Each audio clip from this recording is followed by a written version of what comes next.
Dust exploded around Leora's boots as she sprinted across Amberfield's cracked farmland, her breath sharp, her heart pounding like a warning bell.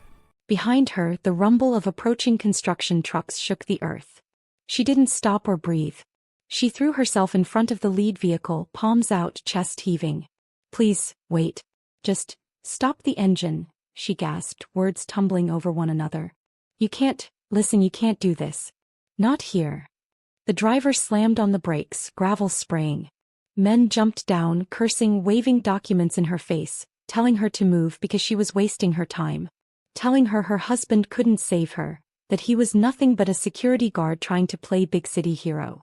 "Move," the supervisor barked, voice hard. "You're in the way.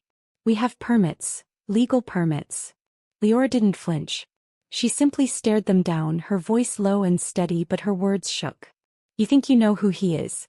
You have no idea." She nearly laughed over the tremor. "You just assume because you see a uniform, that that's the whole person. That's not how." She stopped, swallowed, and added, "You have no idea." They laughed. If only they understood how wrong they were. But to see how wrong, you'd have to go back to the moment her life was shoved onto a path she never asked for. Amberfield was a village most people ignored, except for the occasional tourists who wanted to snap photos of the sprawling wildflower fields. Leora had grown up right in the center of those fields, hands forever stained with soil, mind sharp from years of observing things people overlooked. The greenhouses her family owned were once known across the region. But as droughts hit, city corporations expanded, and the younger generation left, Amberfield began to wither just like the plants it once sold. Her family, desperate, turned to the one resource they had left: marriage alliances. "Leora, you can't refuse," her uncle insisted that evening in the greenhouse office. He fiddled with a loose thread on his cuff, trying for calm that sounded brittle. "We've found someone willing to help us financially. He's calm and polite. Works security at Titan Crest City branch. Stable job. Reliable." "A security guard?" Leora raised an eyebrow, the word tasting wrong. "That's the best you can do?" "It's better than losing everything," her aunt snapped, voice sharp and quick to hide the worry. "The bank is coming for the greenhouse. Your grandfather's treatment isn't cheap. Marrying him, well, it solves both." "So this is all I'm worth?" she muttered, staring at the dust-streaked ledger on the desk. "A bargaining chip?" They didn't deny it. That stung more than the forced marriage. Her grandfather's pale, sunken face drifted to mind. His smile. His stories. His pride in their land. He had sacrificed everything to raise her. And now he needed help. So Leora set her terms. "Fine. I will marry him. On 2 conditions. He pays for Grandpa's treatment up front, and he ensures I get a job at the Skyline Meridian Hotel. Not as a cleaner. Not as a server. I want placement in their plant division. I know my value even if no one else here does." Her aunt and uncle exchanged glances. "We'll tell him," her uncle said, voice soft as if saying it might change things. She expected the man to object. To balk. To at least negotiate. But when Callan Vale visited the next day, a tall, calm man with soft-spoken manners, he agreed instantly. "I'll handle it," he said simply, but there was a pause, like the line had more to it and then didn't. "If that's what you want." No questions. No hesitation. That confused her more than anything else. Their wedding was small, rushed, almost businesslike. Her relatives pretended to be thrilled. His didn't exist. No guests. No friends. No family. Just him standing there in a simple suit, watching her with unreadable eyes. After the ceremony, he didn't touch her. Didn't try to force closeness. He simply asked, "When would you like to move to Solaria City?" "As soon as possible," she replied coldly. "I don't want to stay here and watch things die." The next morning they were on a bus to the city. Solaria City hit her senses like a slap. Blinding lights. Towering glass buildings. Stream after stream of perfectly dressed people brushing past her without a glance. Her floral print dress felt embarrassingly out of place amid the sleek blacks and silvers everyone else wore. Beside her, Callan walked with unhurried steps as though none of it fazed him. She was tense, overwhelmed, and angry at fate. He was calm, observing everything, almost blending into the crowd. People barely looked at him, but Leora noticed something odd. Security officers saluted him subtly as they passed, even though she thought he worked as one of them. Why would they salute him? He pushed the thought aside. At the Skyline Meridian Hotel, Leora faced her first humiliation. "You're the new assistant?" A supervisor scoffed, voice like a blade. "Why do you look like you came straight from a barn?" Leora clenched her jaw. "I grew up in a greenhouse actually," she said, the statement crisp because she wanted it to be. The staff snickered. Someone whispered loudly, "They're hiring villagers now? What's next, goats?" The laughter was ugly and sudden like a cough. Callan stepped forward. "She's here to work. That's all that matters," he said, but his words came out quiet, almost as if he tested them before sending them into the air.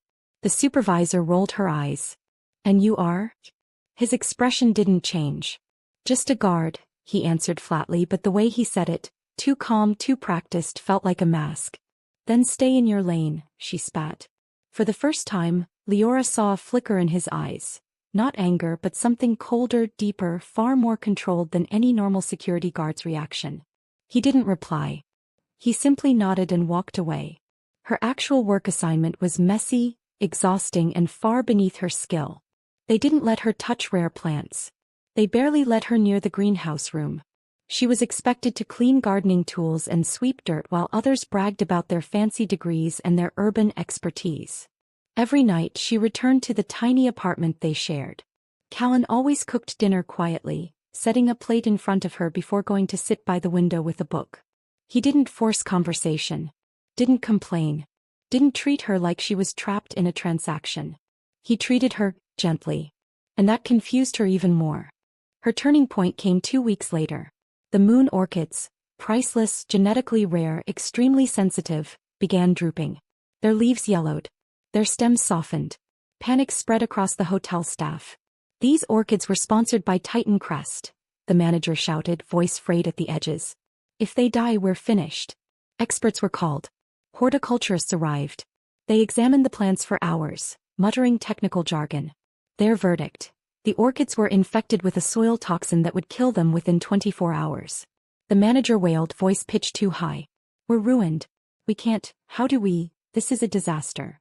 Leora watched quietly from the doorway before stepping forward, breath shallow. "I know how to fix this," she said, and it sounded smaller than she wanted, but it was honest. Everyone stared, then burst into laughter. "You?" one florist sneered, flicking a strand of hair with disdain.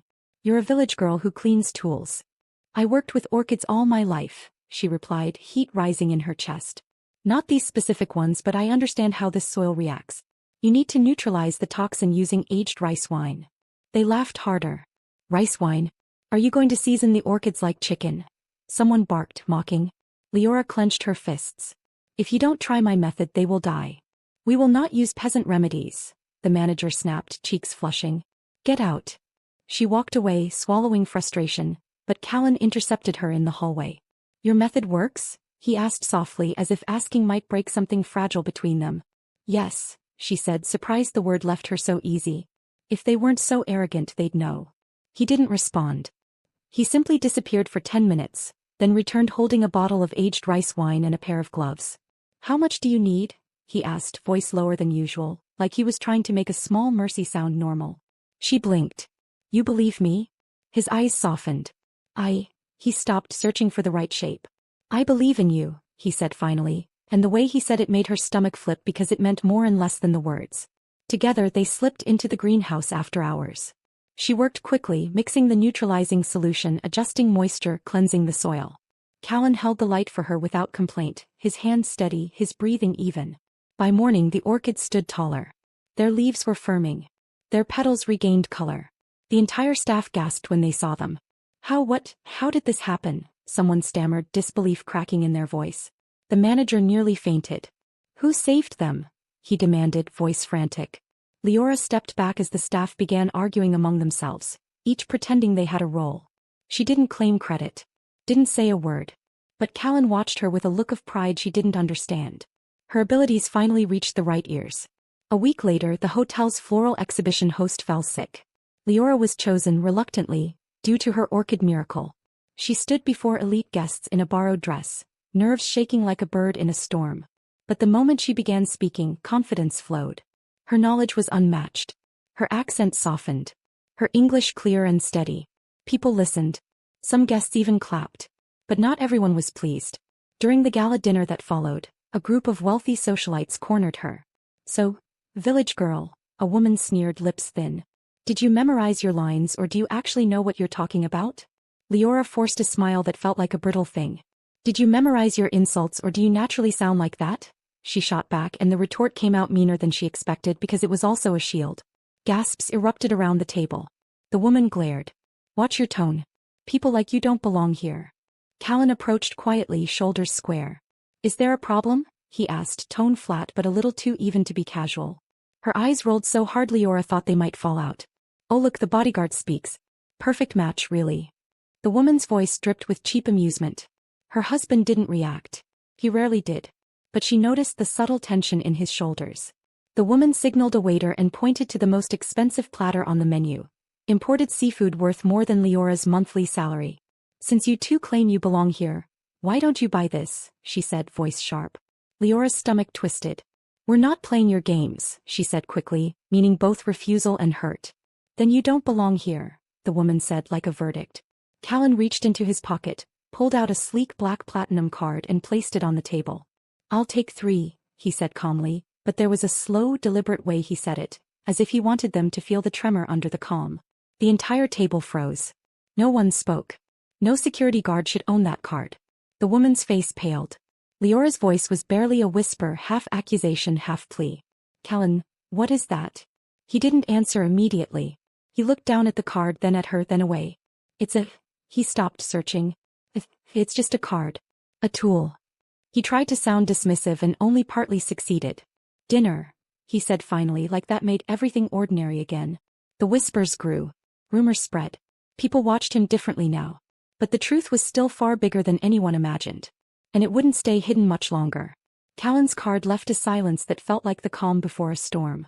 Conversation around the table died. Forks hovered midair, and the socialites exchanged uneasy glances as if a secret had slipped into the room and stained everything. Leora felt her cheeks burn, half from embarrassment, half from an unfamiliar, prickling curiosity. He had always been so ordinary in their small life. Quiet dinners, unremarkable walks, a steady presence that never demanded attention. Now there was something else, a glint she couldn't name. After dinner, outside under the hotel's glass canopy, the socialites dispersed with stiff smiles and forced compliments. Leora waited, heart thudding, until they were alone. "Callan," she said, voice low. She hesitated, then hurried on because she didn't want to leave the question hanging. "Who are you? I mean, who are you really?" He looked at her, really looked for the first time in days. There was a softness there that made her want to laugh and cry at the same time. "I'm the man you married," he said simply, and then he shrugged like the explanation should be enough and also like it wasn't. "That's not an answer," she snapped, more brittle than she intended. He sighed, the sound fragile. "I've told you enough for now. Let the rumors do their work." He attempted a smile that didn't reach his eyes. "People like gossip. Let them." "Rumors?" Leora snapped back, heat in her voice. "You just put a platinum card on the table. That's not a rumor, that's a tool," he interrupted gently, contradiction tucked into that one word. "And tools are useful for getting things done." He looked at her, eyes trying to find solid ground. "Right now, I need you to trust me. I need you to keep doing what you do best. The rest," he paused as if deciding how much to give, "will come when it needs to." She wanted to press him, to demand the truth as if unmasking him would change the emptiness at home or stop the trucks that had come to Amberfield 2 days prior. Instead she kept her voice small. "Promise me you won't hide things that could hurt us." He took her hand, calloused and warm, fingers squeezing once. "I promise," he said, but there was the barest crack, an afterthought mumbled under his breath. "I promise. I'll try." Promises, she had learned, were fragile. They could be held, but they could also be broken in an instant. The next morning the city felt colder. Leora went about her duties, but every glance from strangers felt like an index finger, a question she couldn't answer. The orchids bloomed more vibrantly than anyone expected, and for a time she basked in the small, sweet satisfaction of being right. But fate has a way of moving like a tide, indifferent to lilies or lullabies. Titan Crest's formal announcement arrived on a Thursday. A polished press release, glossy renderings showing gleaming tech campuses and smart living complexes, all poised where Amberfield lay. Amberfield would be razed, the land repurposed for the company's new innovation hub. The language was smooth: progress, development, regional advancement. The meaning was blunt. Eviction, demolition, erasure. The village gathered in the square under a scattering of old maples. Leora's mother gripped her arm with trembling fingers. Her grandfather sat propped on a wooden stool, eyes hollow with fear. "They can't do this," he whispered, voice thin. "This land is in my bones." "They can," her uncle said, jaw tight. He had been to the meetings, had shaken hands, smiled with men in suits. He tried to sound practical. "We'll get compensation. Maybe even a small retirement fund. We can rebuild elsewhere." "Rebuild where?" Leora's voice broke. "We can't replant the way this place is planted. You can't clone the smell of the first rain here." Her hands fluttered like birds. "You can't." The mayor, who had been paid visits and handed envelopes, spoke in measured tones about relocation packages and vision plans. The trucks that had come earlier were only the beginning. The machines would come within weeks, they said. Leora felt the ground tilt beneath her. She wanted to scream, to tear the renderings to pieces, to gather everyone and drag them by force to the offices in the city and shout until someone listened. But panic did nothing except make hands shake and make people freeze. Callan stayed silent in the corner, arms folded, his face unreadable. People noticed.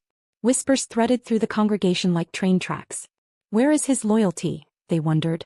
To the city? To his company? Leora's cousins spat. He's one of them. He's probably their spy. Those words struck like cold stones. Leora felt a sudden irrational stab of anger toward the man beside her for not shouting, for not kneeling and swearing he would stop the bulldozers with his own body. Instead he walked over to her, barely touching her shoulder. "We'll fight this," he said, and though his voice was soft, there was a steel inside it she hadn't felt before. "Not with fists. With a plan." A plan. She wanted to laugh until she cried. "We don't have money for lawyers. We don't have influence. We have a greenhouse and a ruined bank account." "You have ideas," he said, and there was honesty in that, as if he believed it and also wanted her to believe it. "And you have knowledge people in the city lack. That's currency. Let me help you make a proposal. Something no one can ignore. Show them your value." He swallowed. He was right. The horn of their survival was not a sword but a well-argued case. She would build something so practical, so beneficial, that Titan Crest could not callously bulldoze and then leave the region worse off. A floral research base. Something that turned their heritage into economic sense. A center that combined Amberfield's traditional florist knowledge with modern research funding. It would plant seeds literally and figuratively. They worked long nights. He typed while she crafted the core proposals from the notes she'd kept all her life about soil cycles and plant resilience. She translated her hands into diagrams and phased plans. He formatted schedules, funding needs, and return on investment projections with a precision she envied. It was strange, the intimacy of constructing their future together in a tiny apartment lit by a single lamp, while outside the city pulsed on like nothing had changed. They argued at times. About tone, about what to emphasize, about how much pride to put into the document. Once she lashed out, voice sharp, "You don't even know what it means to lose your roots." And he answered, cool and measured but with a small wounded edge, "I know what it means to watch something you care about be ignored. I grew up where silence is a form of survival." His words contradicted how little he'd shared, and that contradiction made her angrier. By the time they sent the proposal to the Titan Crest Planning Board, Leora had learned to temper her outrage into data and narrative.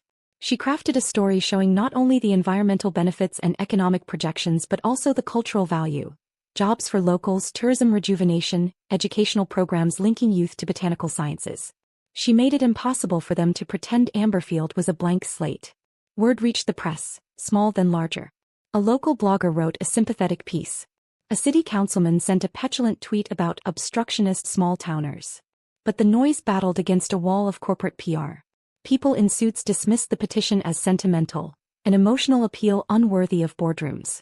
Inside the hotel, the staff watched the drama unfold on screens.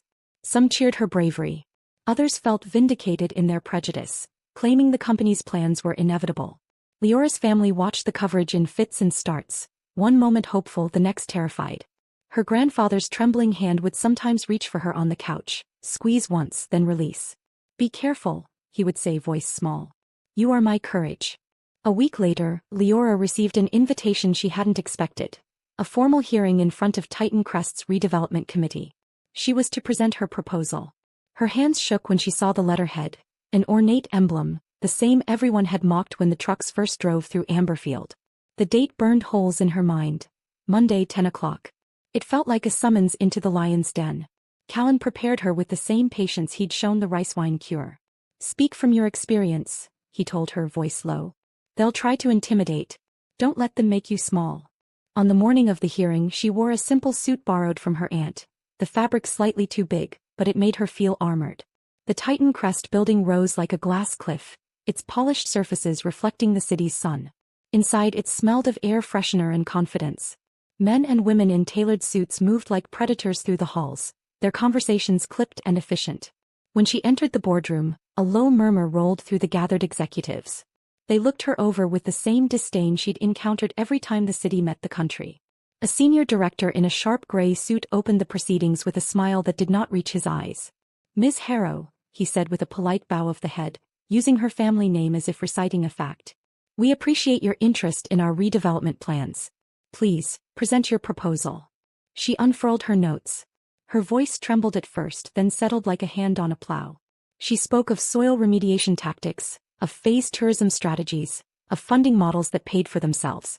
She described how a floral research base could feed talent into Titan Crest's environmental sustainability units. She showed projections and spoke without the shy gloss many expected from a village girl. Some executives leaned in, others checked their watches. The senior director smirked lightly when she was done.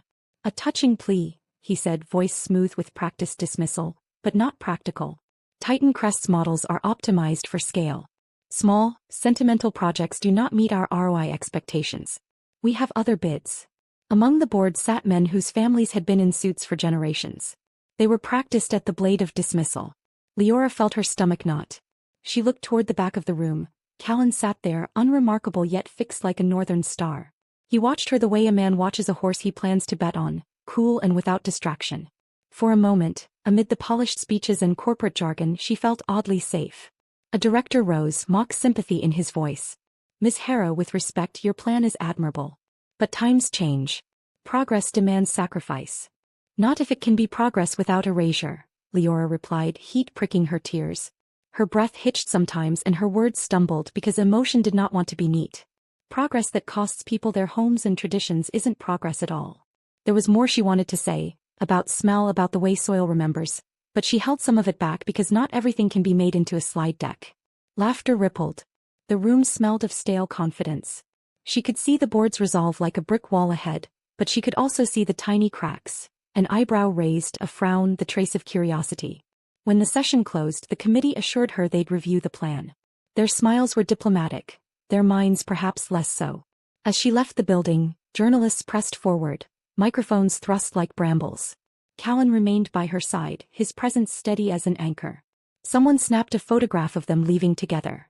Within hours, the image was on feeds and in papers with speculative headlines about the security guard's mysterious wealth and the plucky village bride who dared challenge Titan Crest. Back in Amberfield, the trucks looked like vultures on the horizon, but the village felt a pulse of something else. Hope or delusion, she couldn't tell. The proposal had been lodged. The first battle had been fought. The war was only beginning. The next few days dragged like winter shadows. Leora waited, checking her phone every hour, listening for any sign that Titan Crest might reverse course, but the silence was absolute. It was the kind of silence that smothered hope if you let it. At night she lay awake staring at the ceiling, imagining bulldozers ripping through her childhood, her grandfather's hands trembling as he watched the soil he'd nurtured for decades turn to dust. She wanted reassurance, but Callan remained curiously composed, like a man reading a book he already knew the ending to. On a fog-laced morning the letter arrived. A thin envelope. Corporate seal. Sterile, decisive. Her heart fell before she even opened it. Dear Ms. Harrow, it began. After careful consideration, Titan Crest Holdings has decided to proceed with the Amberfield redevelopment plan. We appreciate your participation. The rest blurred. Callan found her on the floor, the letter crushed in her fist, tears streaking her cheeks. They don't care, she whispered, voice ragged. They don't care about the land or the people or the history. To them it's just numbers. He kneeled beside her, gently prying the letter from her hand. They gave you one hearing, he said, trying to frame it like a fact and failing to make it less cruel. One chance. That's not enough to understand the full weight of what you're offering. They're demolishing Amberfield, she choked out. They're demolishing everything. No, Callan said calmly, and there was a quiet that came with certainty. Not if I can help it. She looked up sharply. How? You're a security guard, Callan. What can you possibly do? A strange light flickered in his eyes, something between sadness and inevitability. More than you think. He squeezed her hand. But I need you to trust me. I don't even know who you are. You will, he murmured, and the word was both promise and warning. The next morning, Amberfield shook awake to the echo of engines. Massive, roaring, unstoppable. The demolition team had arrived early, earlier than anyone expected. The villagers gathered at the entrance, shouting, pleading, waving signs. Leora bolted across the fields the moment she heard them, her lungs burning, her palms raw from gripping the air as though she could physically pull the trucks backward. That was where the story began, where she stood in front of the lead vehicle screaming for them to stop. Her uncle dragged her back as the workers stepped down with clipboards. You can't stop them, he cried. The deal is done. No, Leora said, shoving him off. Not yet. Workers lined up, mechanical and cold, ignoring her as they checked coordinates. She grabbed one man's arm. Please, she begged. Voice breaking, this land holds lives. Stories. My grandfather. Orders are orders, he said flatly. We're on schedule. The village mayor ordered everyone to back down, claiming negotiations could continue later. But Leora saw the truth on the workers' faces. This wasn't negotiation. It was execution. A sharp whistle cut through the tension. All heads turned. Callan walked through the crowd, hands in his pockets, expression unreadable. The workers paused. Some straightened unconsciously. The air thickened with a sudden, electric anticipation. Leora stared at him. What are you doing here? She asked, words thin with hope and accusation all at once. What I should have done earlier, he said softly, voice heavy with regret. He stepped in front of the lead truck, standing beside her. His stance was relaxed, but something in the atmosphere shifted. The site supervisor stormed toward him. Move aside, the man barked, voice loud with bravado. Or we call security. Please do, Callan replied mildly, a weird smile ghosting his lips. Call whoever you want. Do you understand the authority of this project? The supervisor demanded, as if authority could be measured by volume. Callan tilted his head. More than you do, he said, which was both challenge and observation. Before the supervisor could snap back, two black SUVs approached. Doors opened. Men in sleek suits stepped out. The workers fell silent. The supervisor's face drained of color. What is this? He stammered. One of the suited men approached and bowed his head slightly. Mr. Vale. We weren't expecting you. Leora blinked. The world seemed to tilt. The villagers murmured. The supervisor stumbled backward. Mr. Vale? He echoed weakly, the name sharp like a whip. Callan ignored him. He reached inside his coat and pulled out a badge. Sleek, silver, unmistakable. Titan Crest. Leora felt her knees weaken, her ears ring, her heart split into 1,000 pieces of confusion. You, she whispered, throat tight. This has to be a joke. But the workers stood at attention. The suited men bowed. The supervisor's legs trembled. Shut off all equipment, Callan ordered coolly, but you could hear the tension there like a string pulled too tight. Now. Engines died within seconds. Silence spread across Amberfield like a sunrise. He turned toward the crowd, toward her. There was no hiding now, no half-truths left. My name is Callan Vale, TO of Titan Crest Holdings, he said, the words measured, carrying more than he let show. A shockwave rippled through the villagers. Her mother gasped. Her aunt dropped to her knees. People stared at Callan with awe, fear, disbelief, hope, their expressions shifting like sand. But Leora didn't feel hope. She felt betrayal clawing at her chest. You lied to me, she whispered, voice brittle. You lied. I didn't lie, he said softly. He looked at his hands as if they told a truer story. I just didn't tell you who I was. That's the same thing, she snapped, reckless with hurt. How is that different? He lowered his gaze, exhaling. If I told you, you would have never trusted me. You would have thought it was pity or charity. I needed to see things from the ground level, to understand how deep the corruption in my company ran. And I needed to see you, Leora. Without the shadow of my name blinding you. There was a tremor in his voice, an admission. He had wanted authenticity and feared the opposite. He wanted to scream. To slap him. To demand why he let her wear second-hand clothes, why he cooked in silence, why he let people mock him, mock them. She wanted to understand everything and nothing at once. But there was no time. Callan turned toward the suited men. Why was demolition ordered early? Against protocol. His question cut through the murmurs. The men exchanged terrified looks. The supervisor swallowed hard. We received approval from the planning director. No, Callan said. You received orders from someone pretending to act in my interest. And they're about to lose their job. His voice was like a knife wrapped in silk. He pulled out his phone, dialing without hesitation. Suspend the entire redevelopment division until further notice, he commanded, tone that demanded obedience. Freeze all activities. And bring me the full list of transactions tied to Amberfield in the last 6 months. The suited man nodded frantically. Sir. Immediately. Callan hung up and faced the crowd. No demolition will happen here. Not today, not tomorrow. Not ever without proper review. Gasps of relief spread through the villagers. Some began sobbing. Others hugged. Her grandfather let out a breath that sounded like he'd been holding it for years. But Leora stood frozen, trembling. Callan approached her slowly. Leora, he said quietly. I told you I'd help you fight. You could have done this days ago, she said through clenched teeth, words sharp with accusation and the ache of wasted nights. You could have stopped this before they got their foot in the door. I needed proof first, he said, and there was an honesty that hurt. Needed the internal corruption exposed so this never happens again. He tried to make it sound like it was the only way. If I'd come earlier I couldn't have. He stopped, searching for the phrase. I couldn't have been sure.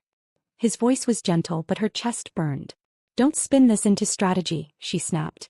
This is my home, Callan. My life. My family's entire history. And you let us fear losing it while you played undercover hero. Her words tumbled, raw and uneven. Did you even think about how that felt? His face tightened, pain flickering there for the first time. I wasn't playing, he said, the phrase small and earnest. I wasn't playing. She shook her head and stepped back. I don't know who you are. I don't know what's real. I'm still the man you married, he said hoarsely, eyes earnest, as if repeating a truth could remake it. No, she whispered, voice breaking. You're not. The words left her like a confession and a wound. Before he could speak again, her grandfather collapsed.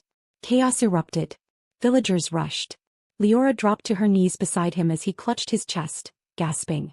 Panic ripped through her as paramedics were called. Callan reached out instinctively, but she pulled her hand away. They rode in silence to the hospital. The doctors worked fast, but age and stress had carved too deep. Hours later, a physician came out with a weary expression. He's stable for now, he said, voice tired, but he needs rest, calm, and a stress-free environment. People nodded numbly. Callan stood apart as if unsure if he had the right to approach. When Leora finally emerged from her grandfather's room, her face streaked with dried tears, Callan stepped forward. How is he? He asked, voice careful. He'll recover, she murmured, so small it was barely audible. Barely. He nodded, relief softening his features. I'm glad, he said simply, but there was a weight behind the word. She looked at him, really looked. He was the same man who had cooked her dinner silently, who had encouraged her to save the orchids, who had held the flashlight steady for her.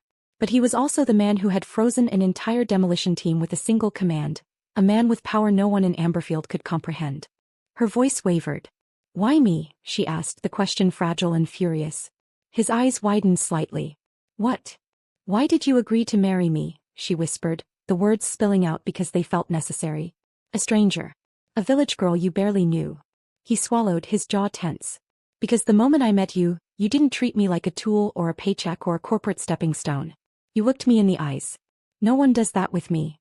He tried to be simple and it sounded like something very complicated. He stopped, then added quieter, it's been a long time since anyone looked at me like a person. That's your reason? She snapped, disbelief edged with hurt. No, he said softly, taking a breath. That's just the beginning. He didn't elaborate, and his silence spoke of things he wasn't ready to say.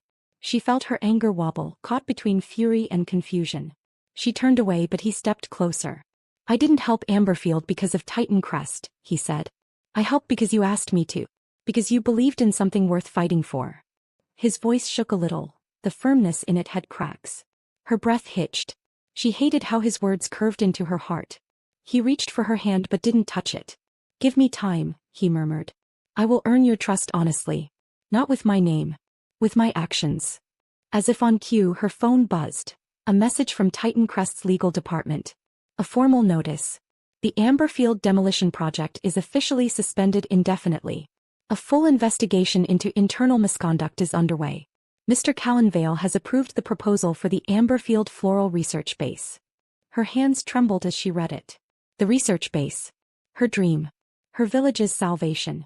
Callan watched her with cautious hope. That was you, she said weakly, disbelief and wonder braided together. That was us, he corrected gently, and the pronoun included both of them in a way that felt like a fragile bridge. You built the plan. I just opened the door. She exhaled shakily, tears threatening again, but these tears tasted different. Relief. Gratitude. Something warmer. He stepped forward. Leora, I meant it. I'm still your husband. I want to be at least. She didn't take his hand, but she didn't pull away either. You hurt me, she said, voice raw and honest. I know. The words were small and huge at the same time. You broke my trust. I'll fix it. He said that like it was a vow and an admission and a promise all mixed together. I'll fix it if you let me. She met his eyes, deep, steady, full of sincerity she couldn't ignore. She felt her resolve soften just a little. Callan, she whispered, unsure. Don't ever leave me in the dark again. He nodded, voice barely a breath. Never, he said, though the word felt impossible and absolute at once. Outside the hospital window, the first rays of dawn touched the fields of Amberfield, turning them gold. For the first time in weeks, Leora felt hope bloom inside her. Tentative, delicate, but alive. The village was saved. Her future was changed. And the man she thought was nothing was, in truth, everything she never expected. Their story was only beginning. If you enjoyed this story and want more inspiring lessons like this, don't forget to like the video, subscribe and turn on notifications so you never miss one.